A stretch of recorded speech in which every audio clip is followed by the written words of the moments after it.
Today, we're jumping into what is honestly one of the best parts of having a dog, training. And I don't just mean teaching tricks. We're talking about building a real language, a real bond that's going to last you a lifetime.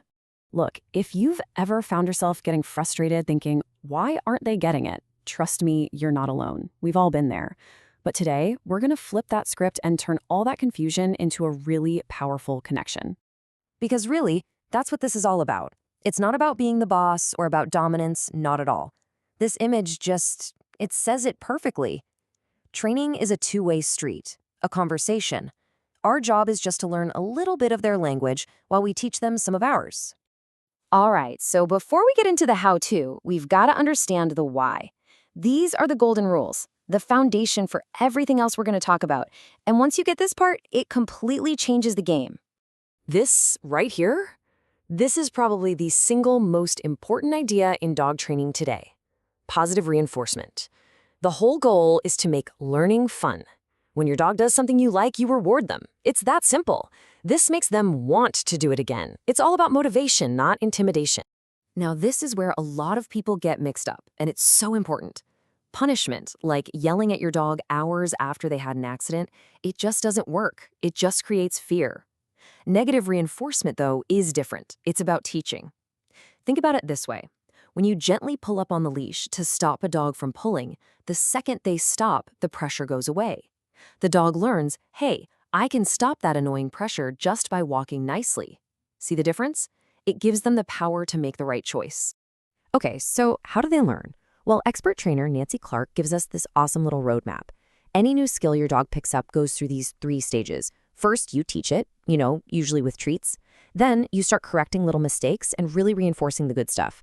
And finally, you proof it by adding distractions so they can do it anywhere, not just in your quiet kitchen. 2 seconds. That's it. Write that number down.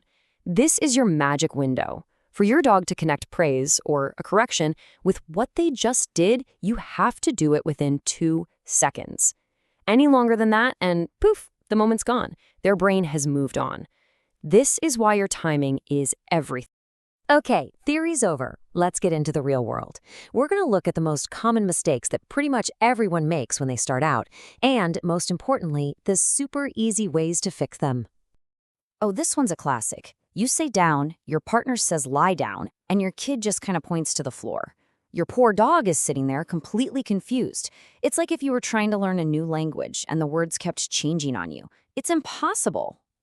And the fix is so simple, but it takes a little discipline. The whole family has to get on the same page. Pick one word for each action and stick to it. Sit is always sit. Come is always come. That consistency is what creates clarity for your dog. It's a game changer. We've all done it. You're super motivated, you've got an hour to kill, and you're ready for a marathon training session. But for a dog, that's a recipe for burnout. Their attention spans are just not that long. Pushing it just makes them frustrated and makes training feel like a chore. So here's the secret. Keep it short and sweet. A few 5 or 10-minute sessions spread throughout the day are way more effective than one long, grueling hour. And here's a pro tip. Always end on a win. Finish with a command they know really well so they walk away feeling proud and successful. Okay, picture this. Your dog does a perfect sit-stay in your quiet living room. You're so proud. Then you go to the park with all the squirrels and other dogs, and it's like they've never heard the word sit in their life. Sound familiar? That's not them being stubborn. It's just that they haven't practiced with all that chaos going on. And this is exactly where that proofing stage we talked about comes in. You have to build up to it. Start in a boring place, like your living room. Once they've got it down cold, maybe move to the backyard, then a quiet sidewalk. And eventually, you work your way up to the busy park. You're just gradually turning up the difficulty, setting them up to succeed the whole time. All right, let's get our hands dirty. We're going to teach sit. This is like the bedrock of all training.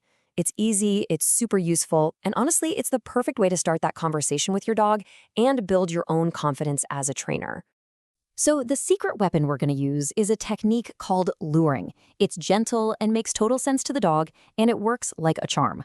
Now here's the #1 most important rule. Do not push your dog's butt down, ever. We want them to choose to sit, not force them. The whole thing is right here, and it's all about using that treat like a little magnet to guide their head. I'm going to break it down, and the next few images will show you exactly how it works. It's really quick. So, step 1, you start just like this. Get a yummy treat and hold it right at their nose. You want their full, undivided attention.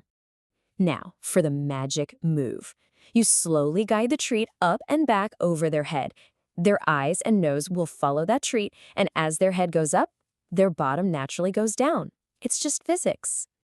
And boom, there it is. The second their butt hits the floor, you say sit, and immediately give them that treat and lots of praise. Good, sit!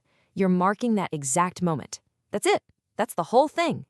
So you see, once you get the basic ideas down, teaching commands is actually pretty simple. But as we start to wrap this up, let's just zoom out for a second and remember what this is all really about. It's not about creating a little furry robot. And this quote, I mean, it just nails it. Every little training session, every time they get a sit right, every moment you two are clearly communicating, you're building something. You're building trust. You're strengthening that bond. And I'll leave you with this final thought to chew on. We spend all this time thinking about what we need to teach our dogs, but what if we flipped that around? If we really listen and pay attention during this whole process, you might be surprised to find out what your dog is trying to teach you. Maybe about patience or consistency, or just finding joy in the simple things. Happy training!